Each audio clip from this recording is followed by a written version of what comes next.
Told you I was an emotional person. And Philip and Lori changed our business. But it's important that everybody understand they're not the only ones. The Zabels, the D-Walls, I got my son, Frankie Edwards, his team, all these guys. I don't really, but the whole team is rallied around winning and being somebody. And I'm so grateful that.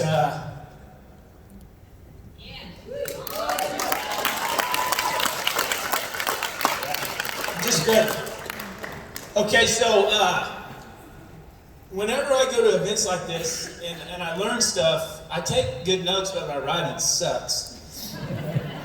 And so I go back and I try, and I was like, what did he say there? And sometimes when you hear things, it doesn't stick with you. And so I like visual aids, because visual stuff sticks with me a lot longer than words. Like, I can read a book and 5 seconds later, I can't tell you anything that was in the book. But after this talk, I think the 3 things that is necessary to win in Primerica, now there's a lot of things, but these are 3 big ones. I'm going to relate it to a movie, okay? So let's get the first slide up. See, Dorothy was trying to get somewhere. Right? Where was she trying to go? She's trying to go home. She's trying to go home. And the Munchkins said, follow the what? Yellow brick road. And on the yellow brick road, she came in contact with the scarecrow who needed a what? So the first thing you need in Primerica to win is you have to have a brain. Now, it's the least important of the 3. Of the 3 things, it's by far the least important, but you have to have a brain. Here's why. Your income is going to be tied to your value gap. Okay? Your value gap is how much you know above and beyond what your clients know.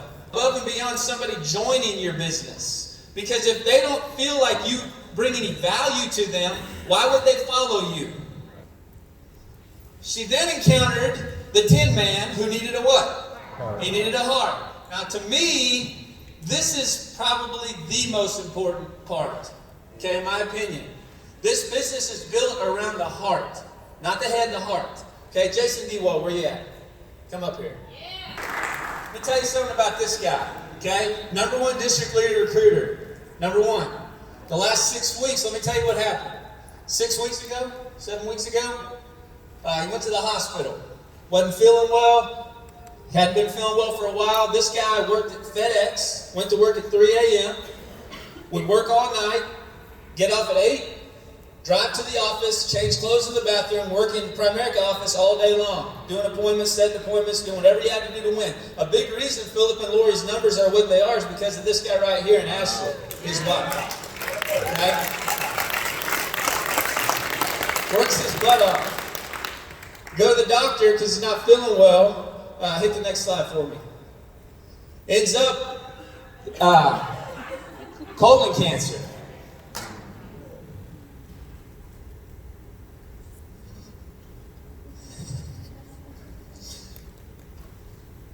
I get a call, Jason's in the hospital. I said, no problem, I'll just go see how he is. I get to the hospital, said, hey, where's Jason at? He's on the 4th floor. So I'm looking at the thing, and 4th floor, it says oncology. I'm not the smartest guy in the world, but I know what that means. So I get up there, he's not up there, because his room wasn't ready. So I go back down, I finally find him, and the first picture over here is him in his gown. He's got a smile on his face. Just found out he has colon cancer. Smile on his face. What people don't know is the day after they release him, that's him in the office making calls. That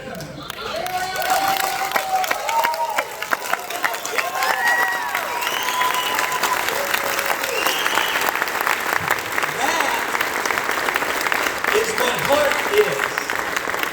So he goes back to the doctor. We have surgery. I didn't perform the surgery.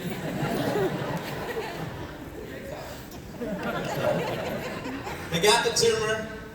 He's not out of the woods yet. He's got to go through 6 months of chemo. But he's fighting like a champion. So give this man a hand for the heart.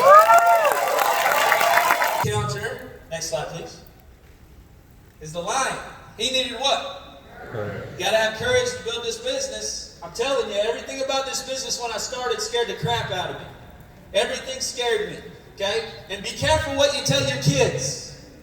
Very careful what you tell your kids. I told my kids growing up, you got to get outside your comfort zone. It's okay to be afraid, but you can't let fear stop you. You got to push through it, all that stuff, right?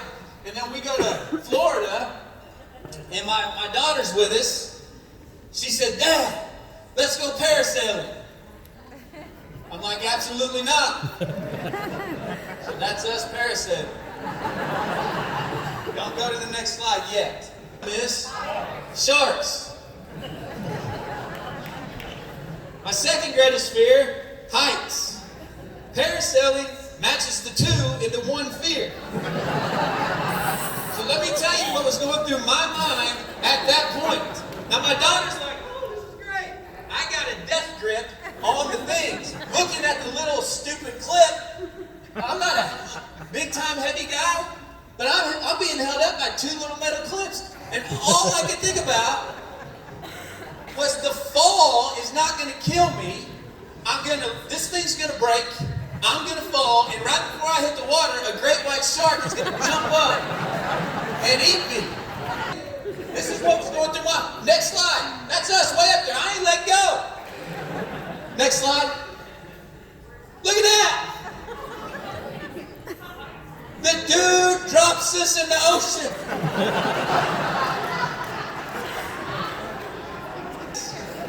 That is the face of somebody that is scared. I can't say the word in church. I'm petrified. My daughter's over here having a great time. She's got her feet in the water. I'm planking. My abs aren't all right. They're not like Todd's, but... Closer up. Good souls.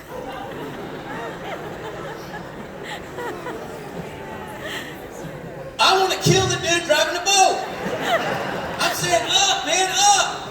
I'd rather be way up in the air than right there. Y'all see, it was Shark Week right around that time, too. Okay, next slide. Okay, so look. See that over there? Now I'm really planking. I'm about to do a V. My daughter has her legs dangling in the thing. Now here's what I'm thinking. Okay, see how happy my daughter looks? She's having a great time. I'm thinking about the shark. Let me tell you what the headlines of the paper would have read the next day if a shark shows up right there.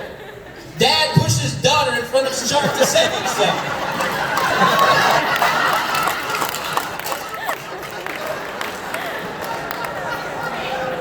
Then this woman that I'm with starts kicking her feet. I'm like, dude, sharks can hear really well, quit splashing.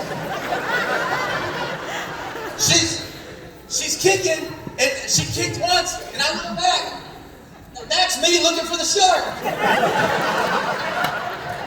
I want to see what's coming from behind. If they're going to eat me, I want to know it right before. Look, it's kind of funny, but it's true. The things in the business will scare you. Some of it will scare you, but you got to push through it. Now, this, for me, was a once-in-a-lifetime experience, but I did it. Because I didn't want to let my daughter down, and my wife was too much of a pansy to go. No, I'm kidding. First phone call in the basement of Keith Hageman's office, I hung up on the lady. I got lost in the script, and I was like, click. The first appointment I went on, Keith set me up. He said, dude, you're going to do great. I can't be there. I'm like, what do you mean you can't be there? I need you there to do the presentation. I need you there to do all the stuff. He goes, no, you'll do great. Go get it. So I went to the appointment. I actually closed business.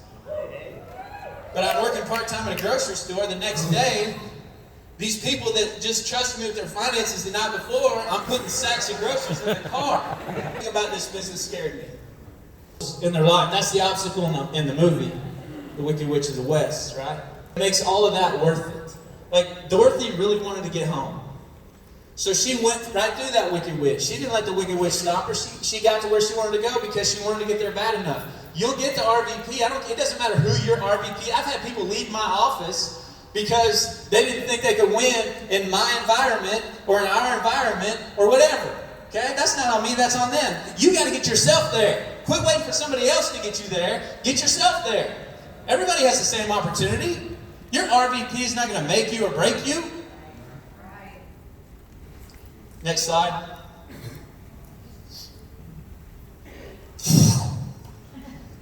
So, find something. My son is working with us now.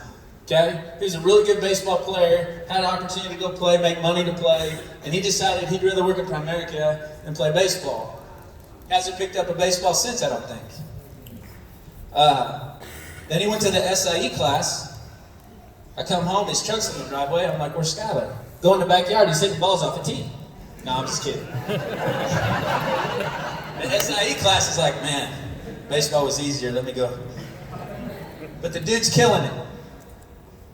So all the stuff, all the crap, all the stuff I was afraid of, all of those things that scared me to death are now becoming worth it, working through that stuff, because now my son, we get to build a business together that I wouldn't have been able to do had I not fought through the fear and did it. Make sense? Next slide. On this side over here is the sexiest grandma you've ever seen in your life. It's true. And she's my wife. Right? And over here are my 3 kids who are also very beautiful because their mom is very beautiful.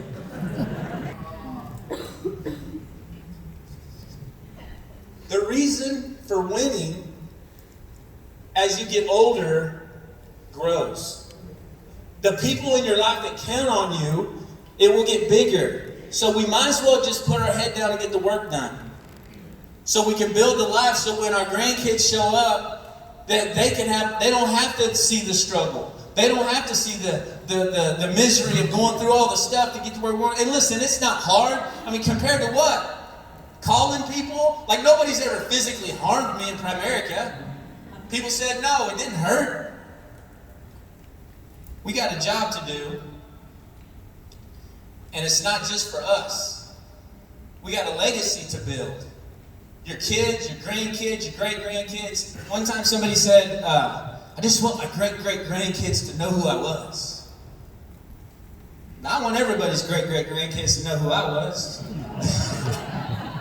When you make a big, you think people are going to know who Bill Gates was, 200 years from now? Or what's the electric car guy? Tesla guy. Elon Musk, they're going to, I don't even know the guy. They're going to know who that guy is? Yeah, because they're making a difference in the world or whatever. That's the legacy that we have the opportunity to build here. But we got to get to work. We can't wait any longer. Do not let this builder school be another builder school where you get all fired up and pumped up, and now you're like, where are we going to lunch? And then as soon as lunch is over, you're right back to the same person you were before you came into the event. We got to go out of here different this time, and the next 90 days, we're still going to try to win, but we need to win at a higher level. Every single person, every single team needs to get on this stage next time at a different level. Okay? It's promotions and motions. I love all you guys, especially you guys. And we're going to do something great in Oklahoma. We're putting Oklahoma back on the map.